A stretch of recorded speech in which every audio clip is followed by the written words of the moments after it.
El segundo Congreso Internacional de Ciencias Forenses llega gracias a Lodox, Hotel Mercure,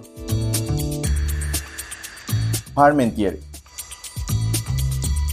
Darío Cagüeñas, UEN, Universidad de España y México, S Café. Organiza INSFOR, especialista en ciencias forenses. Tras la huella, el podcast. Un vistazo a las ciencias forenses y sus especialidades, temas de investigación, estudios de casos a través de la historia, análisis, debate, aprendizaje y entretenimiento en el ámbito forense. Acompáñanos a descubrir la verdad detrás de cada misterio. Bienvenidos a todos hoy en nuestro programa Tras la Huella. Hoy tenemos el honor de recibir a una de las invitadas reconocidas que ha dedicado su carrera a construir una sociedad más equitativa y justa. Con nosotras está Sandra Correa, una abogada e investigadora especializada en acoso y linchamiento social. Gracias por acompañarnos en este día. Muchas gracias y bienvenida.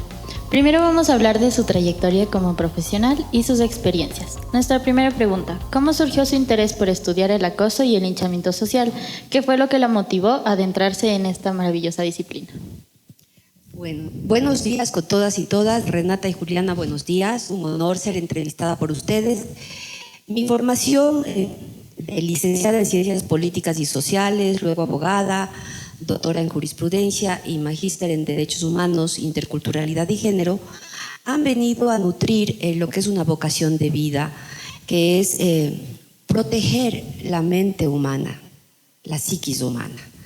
Porque considero que en la psiquis está el ordenador que todo lo ordena o lo desordena. Y me he especializado en abordar desde la victimología, que es una rama de la criminología, cómo es que golpean nuestra mente para destruirla y volverla a armar merced a un modelo que no nutre esta convivencia social con salud mental. Me dediqué a esto a raíz de que en Hora Buena tuve una experiencia de vida fuerte, pública, que ha sido documentada por el Servicio Europeo de Información sobre Mobbing, ha sido estudiada y dio a luz, alumbró el concepto de lo que se llama acoso mediático y linchamiento mediático, que ahora se los paralela con los anglicismos fake news, el acoso, y lawfare, el linchamiento. Haciendo un apunte, todos los aquí presentes, si no leemos en la línea del tiempo los hechos, que se llama metacognición, no vamos a comprender. Es como concentrarnos solo en el árbol y no ver todo el bosque. Entonces esta metacognición nos permite abordar, y es lo que aprendí, el acoso y linchamiento mediático como un delito de tracto sucesivo, o sea, persistente en el tiempo y se va perfeccionando en el tiempo. Ahí es donde toma el sentido la incursión de la rama penal y no solo la administrativa. Y en esto, pues obviamente entran los medios de comunicación, porque estamos en la sociedad de la información y el conocimiento. Por tanto, todos los aquí presentes, exceptuando quienes nacimos en el otro siglo y demás, son homo videns, ¿no? A ustedes a través de la imagen les llega más rápido que a nosotros a través de la lectura. Y hasta ahí, si están satisfechas, si no, con todo gusto abundo más. No, está bien. Está bien, muchas gracias. Yo quiero saber, aquí en el Ecuador, nuestro país, ¿cuál es el mayor desafío que enfrenta con este tema? Bueno, en mi caso personal y profesional, la desinformación. Porque lo que les acabo de hablar, el momento que se banaliza o se trivializa,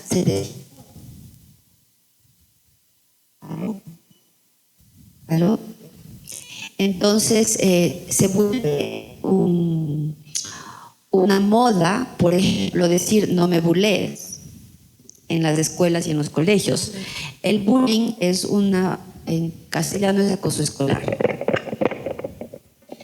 Y es una fenomenología que entre pares busca deshacerse de quien por contraste devela la mediocridad de un instigador principal, así sea adolescente.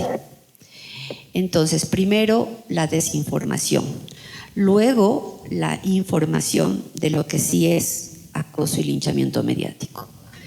Que el rato que lo tomamos en cuenta nos volvemos detectores de cuando está en camino o en curso una estrategia de acoso o linchamiento mediático.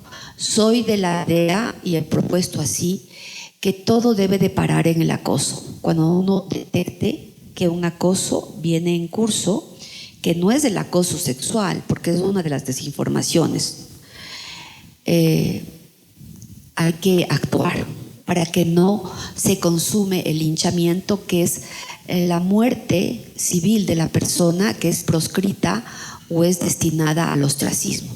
Para esto hay peritajes.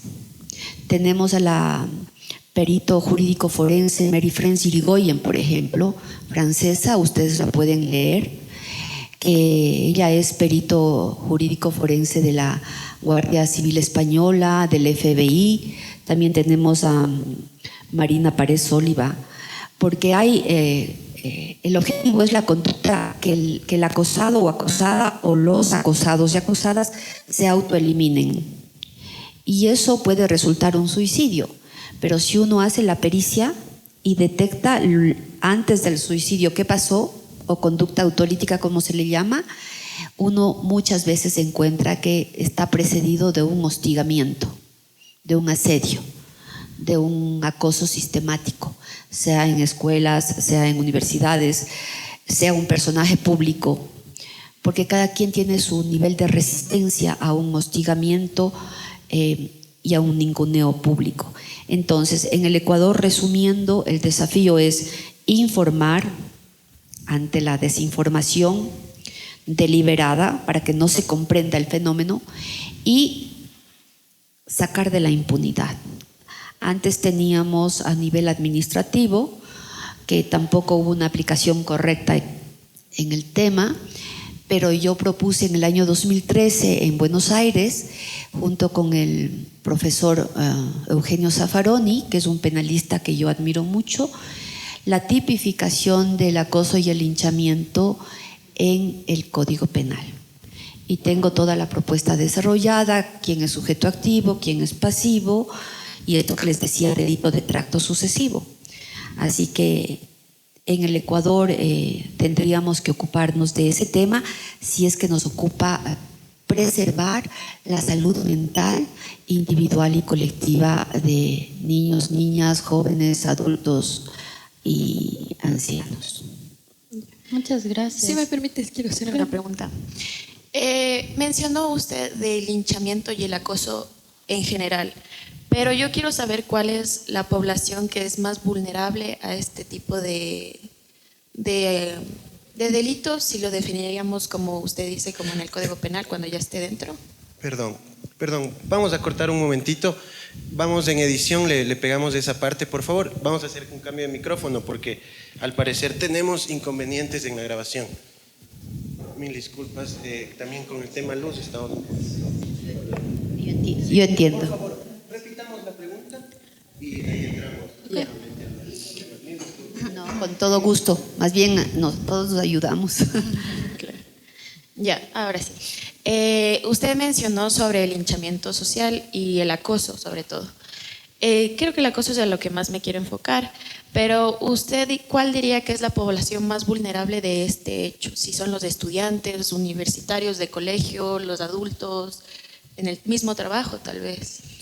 Bueno, el acoso u hostigamiento u asedio está levantado en el informe Cisneros, que lo hizo Iñaki Piñuel Zavala, que trabaja en la Universidad de Alcalá de Henares en España, en niños de 9 a 12 y de 12 a 16. Es el rango etario con el que se da. y eso está dentro de las instituciones educativas. Ahora, a nivel público, se da con figuras públicas, famosas o no famosas. El acoso es crear un cerco alrededor del blanco para que sea aislado, una especie de fabricación de una asepsia social, ¿no? Todos se alejan de quien está quien es el blanco de ataque, para que no le pase, y dejan a la víctima en indefensión. Por eso se da también a nivel público. Yo aprecio que comprender cómo opera esta fenomenología e irnos a quienes la plantearon, que fue Heinz Lehmann, Brodsky, es importante, y les sugiero un libro que se llama Los 7 pecados capitales de la humanidad civilizada, de Konrad Lorenz, que es súper importante porque en el 73 él fue premio Nobel de Medicina, y este libro viene desde esa época, y si ustedes lo leen es la descripción de lo que nos está pasando ahora, y vamos a entender por qué nos estamos poniendo tan eléctricos por la falta de electricidad, por ejemplo. ¿Por qué nos ponemos tan eléctricos? Porque vivimos en una casa donde habitan más de lo que dice el aforo, porque a los restaurantes han visto que le ponen aforo, pero a veces hay las viviendas que no hay aforo y está uno junto al otro. ¿Y qué es lo que produce eso? Y básicamente el acoso sexual es una de las maneras de lograr la aprehensión de la víctima. Pero el acoso social y el linchamiento social es deshacerse de la víctima. Desde ahí no tiene nada que ver lo uno con lo otro. Lo uno sí puede ser utilizado para un posterior acoso social, ok. Y le llamo acoso social, linchamiento social, porque es una cosa ahora pública. Y ya salió de lo empresarial y laboral. Antes se hacía en los trabajos el mobbing o acoso laboral, y se hacía como escondido, ¿no? Era como clandestino. Pero ahora vemos que en el actual momento es una cosa pública. Yo he propuesto inclusive las matrices con las que se puede ir registrando los golpes para ir viendo el hilo conductor, quiénes son el instigador o instigadora principal, que no se lo ve, pero es el que gana con deshacerse de la víctima, quiénes son los acosadores principales, que es el que da la cara o la que da la cara para el golpeteo psíquico, quiénes son los aliados expresos, los aliados tácitos, y quiénes somos los testigos mudos, que se les llama, que vemos lo que está ocurriendo, pero estamos callados por varios factores. Uno es el miedo, otro es no, me van a ascender y voy a perjudicar mi ascenso si es que hablo. Otro es yo no quiero que me hagan lo mismo. Otro dice a mí me caía mal, mejor que le esté pasando esto. Diversos factores para ser testigo mudo, ¿no? En todo caso, la pertinencia en este congreso de lo que yo voy a hablar, que es acoso desde la victimología, acoso y linchamiento social en clave de mobbing, es importante. La salud mental es mi eje, individual y colectiva, porque un acoso y un linchamiento es como disparar a un blanco sin importar los daños colaterales de las víctimas alrededor, que resultan también afectadas. Y yo desmonto la normalización de daños colaterales, porque la vida tiene que ser preservada, y la vida sin salud mental no es posible realmente. Muchas gracias. Bueno, ¿cómo cree que en su experiencia, cómo ha influido su experiencia siendo ministra de Educación en la comprensión de los delitos que ahora son muy nuevos, de la violencia en línea, y cómo ha abarcado todo esto a las nuevas generaciones que somos nosotros ahora y las que nos siguen después? Bueno, yo fui ministra de Educación, Cultura y Deportes en el siglo pasado, en el año 96. Enhorabuena, viví lo que viví, y por eso puedo hablar por ciencia y por experiencia. Ahora hay el ciberacoso, el ciberbullying. En esa época no, porque no había las TICs, ahora ya. Es atroz el ciberacoso y el ciberbullying al que ustedes están expuestos. Hay muchos anglicismos que les ponen, porque ahora como que ustedes hablan en siglas y con anglicismos, ¿no? Pero recuerden que el español es un idioma mucho más amplio en lenguaje, y al decir una palabra estamos reduciendo su real significado si es en inglés. Por eso, ok, digámoslo en inglés, acabo de decir ok, muy bien, digámoslo en inglés y en castellano, pero no nos disociemos del proceso. Y en mí me ayudó a comprender, por ejemplo, la vulnerabilidad. Por eso son grupos prioritarios los niños, niñas y adolescentes, que es la base de la pirámide. He tenido casos fuertes que me han tocado periciar, porque uno se vuelve como un Rottweiler, ya detecta cuando viene en camino un acoso y un posterior linchamiento. Y cuando ya viene en camino, ¿qué hay que hacer? Ponerse a escribir. O sea, para que luego tú veas tu matriz y veas que no es sugestión tuya, porque por lo general la víctima se siente desorientada, ¿no? Y me ha permitido proponer en el año 2008 la incorporación de la conducta del acoso y linchamiento en los diferentes cuerpos legales. Así fue en la Ley Orgánica de Educación, así fue en varios cuerpos legales. Lo presenté ante la Asamblea en el año 2008, porque ahí no se hablaba de acoso escolar ni de bullying. Sí, no me gusta decir soy la primera, porque no me gusta unilateralizar las victorias. Las victorias son colectivas y conjuntas.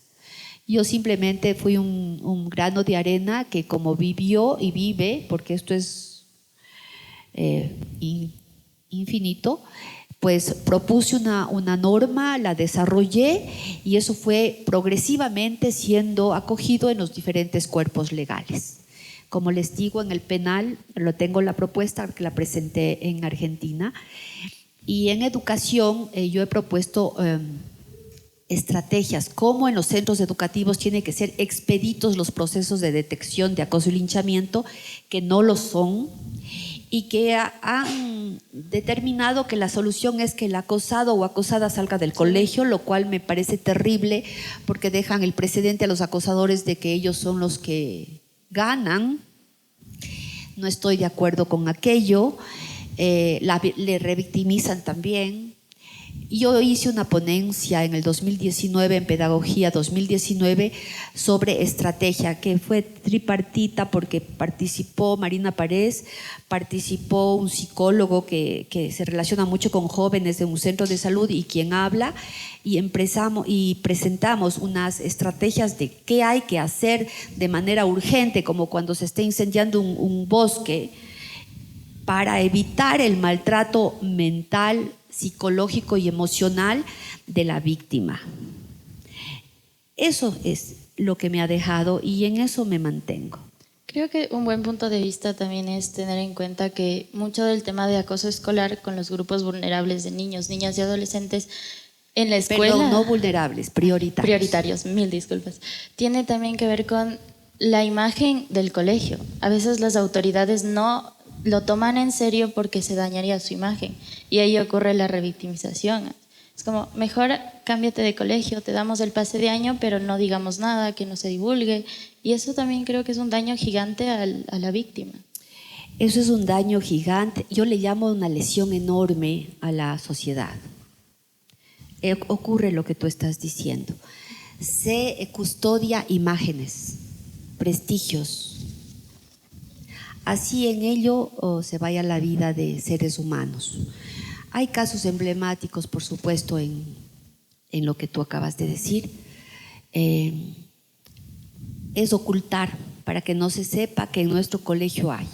Yo tuve el caso en un colegio muy connotado de aquí, que a un chico altísimo porque siempre es en grupo, el ataque es en grupo, ¿no? Más de dos. porque si es bilateral yo me defiendo y si es frontal yo me defiendo, pero esto es un urdido, una trama que cuando tú te das cuenta ya está todo.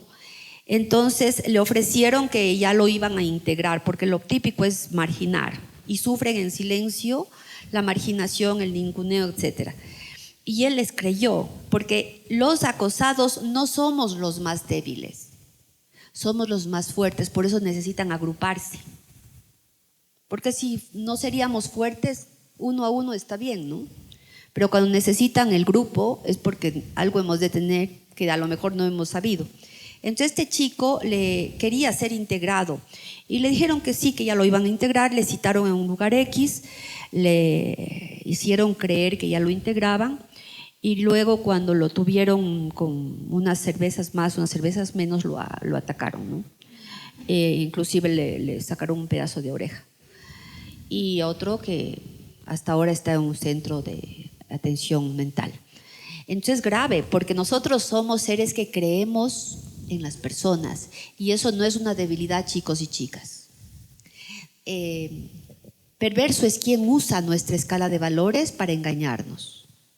Perverso es quien se hace el muy sabido y usa nuestra bondad para vivir un mundo de fraude.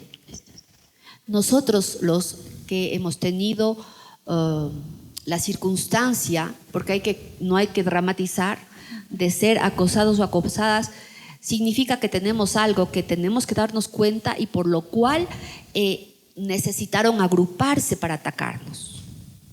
La vergüenza, que tengan vergüenza quienes cometen eso, no contra quienes lo han cometido. Eso es lo que yo, y que me tiene aquí hablando, ¿no?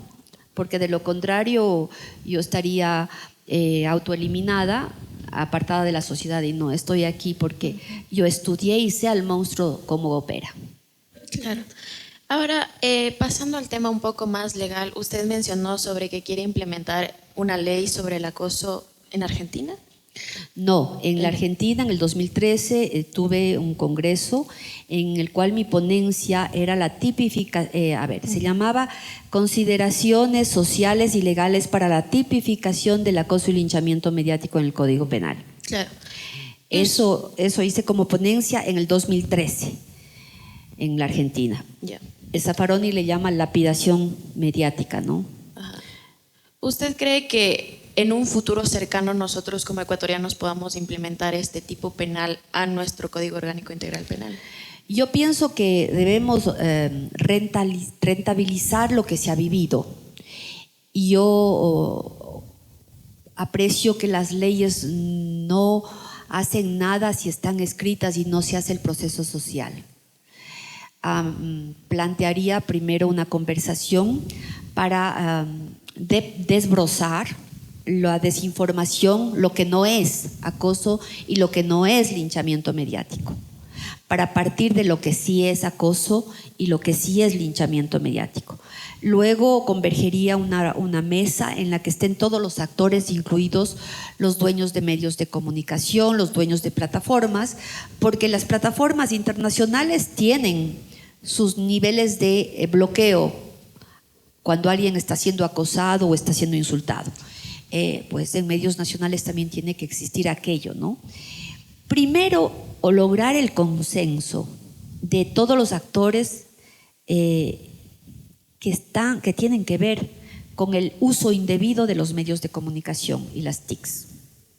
Luego de aquello, partiendo de que ya hemos desbrozado y que tenemos una conversación, sí, proponer la norma y la parte social de esa norma. Y quien la aplique ha de ser alguien que respete a las víctimas de verdad. Porque cuando hacen mal uso de la norma, no se está respetando a las víctimas de verdad. Se las está usando. Y nosotros lamentablemente tenemos experiencia, pero en buena hora también porque sabemos qué no hacer. Y ustedes como generaciones tienen o deben ocuparse de que en las redes sociales, en todo el sistema de TICs y medios de divulgación, no campee la impunidad para asesinar sin Dios ni ley. tiene que haber un límite, porque la impunidad es la que alimenta la criminalidad y alimenta a las víctimas que hayan más. Todos tenemos que tener, imagínense un partido de fútbol sin reglas. El que quiere mete gol donde quiere. El delantero se pasa atrás. O sea, tiene que haber reglas. Y ahorita en el uso indebido, porque hay otros que sí lo usan correctamente, de los medios de comunicación, no existen reglas. Y al no existir reglas o las que existen no las respetan, pues estamos en la ley de la selva, que es la barbarie. Y el ius civilis vino para vivir en civilización. Entonces yo sí creo que es un desafío de aquí, de ustedes que estudian las ciencias criminales, empezar a pensar, ¿no? Sí, el crimen es cuando alguien quita la vida de una persona. Esa persona 10 metros bajo tierra ya no siente nada. Pero de lo que yo les hablo es de una persona que queda psíquica y mentalmente afectada, emocionalmente afectada. ¿En qué medida una sociedad de enfermos, o sea, de que no tienen salud mental, es productiva? Y volverse peritos en cuando alguien ha sido atacado de esa manera y de esa forma, no para castigar, sino para educar, para formar. Eso es vital porque ustedes son las nuevas generaciones. No sé si tengan hermanos, primos, si van a querer que en los colegios, en vez de la solución que tú decías, Juliana, sáquenle del colegio, diga, a ver, no importa, aquí el prestigio se nos da porque aquí no hay acoso. Escolar puede ser el financista de la institución. Tiene que haber el valor de defender la psiquis humana, así como hay un código para defender las plantas, otros los animales. ¿Quién defiende el cerebro de nosotros? Entonces nos escandalizamos cuando hay drogodependencia y farmacodependencia, pero no nos inmutamos cuando existe este golpeteo diario a nuestra psiquis con contenidos tóxicos. Muchas gracias, doctora. Me parece un mensaje súper valioso, no solo a los jóvenes, sino también a los adultos, a las generaciones que están, a las que vienen, para combatir el acoso escolar, para combatir el acoso en todas sus áreas. Y le agradecemos enormemente por estar el día de hoy aquí, por compartir con nosotras su experiencia, sus conocimientos. También agradecemos a nuestros patrocinadores y a nuestros oyentes. Les invitamos a siempre estar informados de este tema. Si me permites, Juliana, claro. Cuando yo propuse el tema del bullying, entonces la traba que tuvimos es de que como son inimputables los niños y los jóvenes, no puede haber sanción. Y en ese caso, quien tiene que asumirla son sus padres, porque para algo son los representantes. Entonces no es un tema que se diluye en la inimputabilidad de los escolares, tiene que dar la cara a los padres. Y si hay medidas socioeducativas para adolescentes infractores, ¿ya? ¿Por qué a nivel de acoso escolar no existen también medidas socioeducativas no privativas de libertad o privativas de libertad? Está comprobado que el 25% de personas que han sido acosadores escolares pasan a ser delincuentes juveniles. Y ahí ya tenemos el Código Penal. Así que es una buena base de lo ya caminado para seguir contribuyendo. Un honor para mí haberme dado este espacio para poder expresar lo que he vivido. No me lo contaron, lo he estudiado, lo he experimentado y analizado, no lo he leído en ningún otro lado. Muchas gracias. Ya, para finalizar, no se olviden que estamos próximos al segundo Congreso de Ciencias Internacional de Ciencias Forenses, el cual es un evento gratuito con previa inscripción el 14 y 15 de este presente mes. No se pueden perder estos formidables ponencias, que van a estar increíbles, y les esperamos en el próximo episodio de Tras la Huella Podcast. Gracias.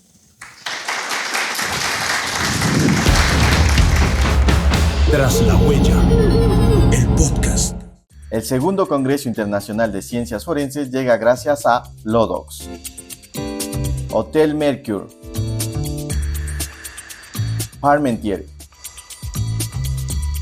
Darío Cagüeñas, UEN, Universidad de España y México. S-Café. Organiza INSFOR, especialista en ciencias forenses.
Innovation and creativity have propelled the evolution of healthcare through the ages. The story of Lodox Systems is a story of how the application of innovative thinking and ingenuity can challenge existing paradigms and ultimately result in better, more effective healthcare practices. And there's no denying that the Lodox is probably the most significant development in radiologic implementation or technological innovation as far as forensic pathology is concerned. One of the major advantages is that in a busy facility like ours, it's ideal for us to be able to scan and to develop radiologic images of these bodies even before we start the autopsies. Our systems are capable of producing full-body X-ray images in an incredible 13 seconds. And this high speed is not the only feature.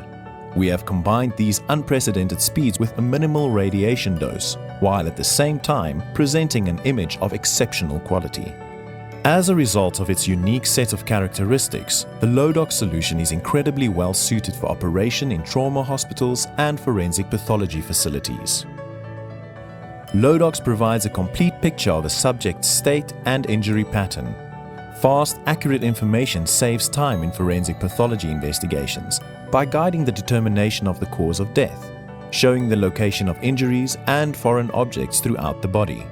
The advantage, of course, with Lodox is that using both a lateral and an AP scan, which can be done within a few minutes, allows us to very accurately identify not only the number of projectiles, but the nature of the projectiles and their anatomic locations. And the other consideration is that we can Lodox the body or scan the body within a body bag. Initially, it's not necessary to expose the body or expose any person working with the body to the raw material. It also allows for a high throughput, allowing staff to process bodies quickly, while its high-quality imaging provides clarity and surety, leaving all guesswork behind.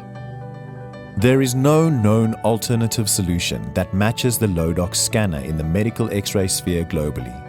With offices in Johannesburg, South Africa and Mentor, Ohio in the United States, Lodox is superbly positioned to make an impact right across the globe.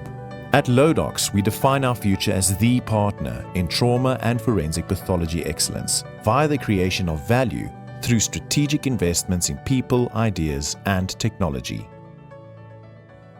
Lodox, saving lives through innovative solutions.